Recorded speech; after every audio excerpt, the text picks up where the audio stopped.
नहीं है भाई साहब। मैं बताऊं, ये एक नैरेटिव अगेन बनाया गया है कि युवाओं को प्रभावित। आप आइए हमारे साथ जमीन पे, आप देखिए वृद्धों को, देखिए जो बुजुर्ग हैं, जो हमारी महिलाएं हैं, जो हमारी लड़कियां बच्चियां हैं, आप आके जमीन पे देखिए किस तरह से मुझसे जुड़ते हैं, रोते हैं, मुझे बिलखते हैं, पकड़ लेते हैं, गले लगा लेते हैं।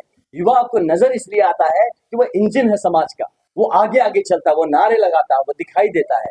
लेकिन मैं आपको बताता हूँ, बहुत छोटा परसेंटेज है जो कि डेडिकेटेड सो कॉल्ड आपके कार्डर्स होते हैं, जिन्होंने अपनी जिंदगी खपा दी है किन्हीं पार्टियों के झंडे उठाने में।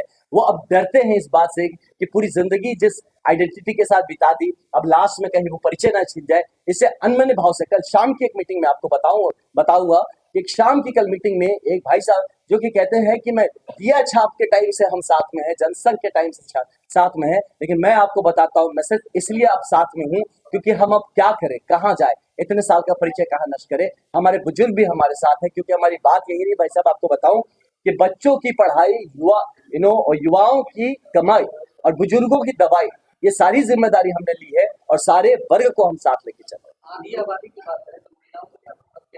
महिलाओं के लिए मेरे पास सारे एजेंडे जिसकी मैं बात करता हूं आपको, इसमें महिलाएं सम्मिलित हैं।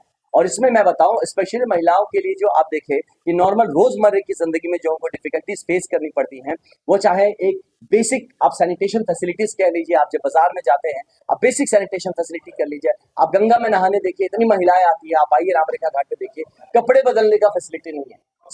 ऐसी छोटी छोटी चीजों से लेके उनके जो स्वास्थ्य के इश्यूज है, महिलाओं की पढ़ाई की इशू है। आप ये अगर सर्वे रिपोर्ट्स कुछ उठा के देखेंगे तो हार्डली 33% से ज्यादा लड़कियां नहीं है हमारी जो 10वीं के बाद पढ़ने का मौका मिल रहा है उनको समाज में। तो हमारे इतनी बड़ी एक 2/3 ऑफ द पॉपुलेशन जिनको पढ़ाई का मौका नहीं मिल रहा है, उनके लिए क्यों ना हर ब्लॉक में हमें कॉलेज खोल सके, जहां से कि हमारी बेटियों को दूर जाने का झमेला ना सहना पड़े, और हमारे जो पेरेंट्स या जो बुजुर्ग हैं उनको ये तकलीफ ना हो कि बच्चों को बाहर कैसे भेजें।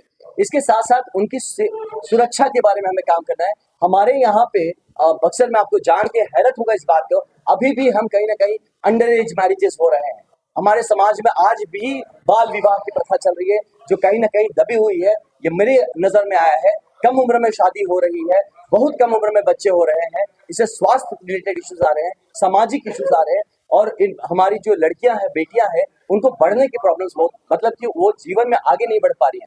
सिलाई कढ़ाई करके बच्चियां जो है उनको उतने में करके शादी करा दी जाती है, उसके अंदर छुपा एक फैशन डिजाइनर हो सकता है, इसमें किसी का चर्चा नहीं है।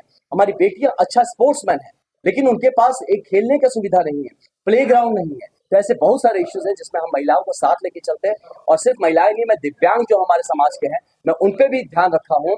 हमारे बाकी और भी समाज के अलग अलग वर्ग, फॉर एग्जाम्पल शिक्षक पे मैं उनका बता रहा हूँ, मैं इस अपने चुनाव के बाद मैं उनका माउथ पीस होकर निकलने वाला हूँ कि जब तक आप शिक्षा सुधारने के लिए शिक्षक की अवस्था नहीं बेहतर करेंगे, अब हमारा शिक्षा नहीं सुधर सकता।